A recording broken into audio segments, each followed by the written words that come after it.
တခါတလေမှာဘာဟင်းချက်စားမှမသိတော့ဘူးစားရတာလည်းကြွေးမတွေ့ဘူးလို့ခံစားနေချင်မောင်ရက်ကိုဒီလိုမျိုးမြစ်လေးရဲ့ပစွန်လေးရဲ့နဲ့ချင်းကန်ဆက်လေးကြော်စားကြည့်နော်ချင်မောင်ရက်တွေ၄စီးကို1000နဲ့1000ဘိုးဝယ်လာခဲ့ပါတယ်ချင်မောင်ရက်ကလေတဲပါတက်တဲ့အတွက်ကြောင့်ရေနဲ့ထပ်တော့ဆေးပြရပါတယ်ရေဆေးပြီးတော့ချင်မောင်ရက်ကိုစစ်ထားပါမယ်ပစွန်လည်းအခွန်ခွာထားပါမယ်ချင်မောင်ရက်ကြော်ကိုကြော်တဲ့အခါမှာပစွန်ထည့်ကြော်ရင်လေးပို့ပြီးတော့အရသာကောင်းပါတယ်အကဲပစွန်မရှိဘူးဆိုလဲပစွန်ချောင်းနဲ့ပဲကြော်လို့ရပါတယ်အရင်ဆုံး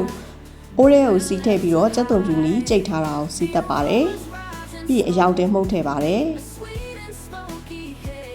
ဒီနေရာမှာစီအများကြီးမသုံးချင်လို့စီကိုနည်းနည်းပဲသုံးထားပြီးလိုလာတဲ့အခါကျမှစီချက်လိုက်ပြီးမှာပါပစွန်ထည့်ပြီးတော့လုံးပေးပါတယ်မွေးလာပြီဆိုတဲ့အခါမှာစိမ့်စားငပိလေးကိုထည့်ပြီးတော့ကြည်သည့်အထိ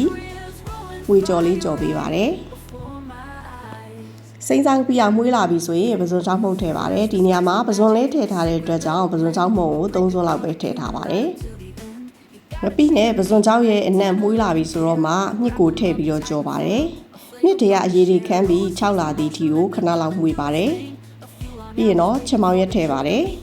ချင်မောင်ရက်ကို4စီးလုံးထည့်ကြော်တာဖြစ်တဲ့အတွက်ကြောင့်အိုးပြေတော့ဖြစ်နေပါတယ်ဒါပေမဲ့ချင်မောင်ရက်ကလေးမှုရင်းပျော့သွားတဲ့အခါမှာတပကံလုံးစာပဲရတော့မှာပါ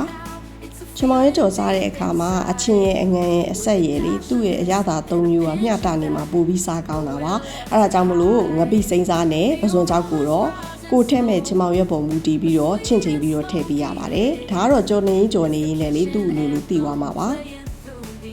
ခုလိုမျိုးအရသာနှံ့ပြီးတော့ချင်မောင်ရက်ထဲကအရေးလဲခမ်းပြီဆိုရင်ငရုတ်သီးစိမ့်ကိုထည့်ပေးပါတယ်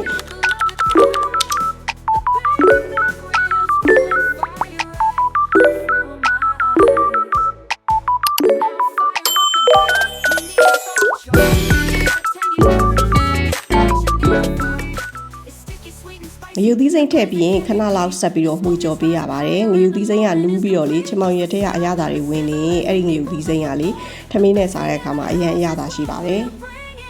စီနည်းနည်းလိုတဲ့ထင်လို့စီချက်လေး2စွန်းလိုက်ထားပါတယ်ပြီးရင်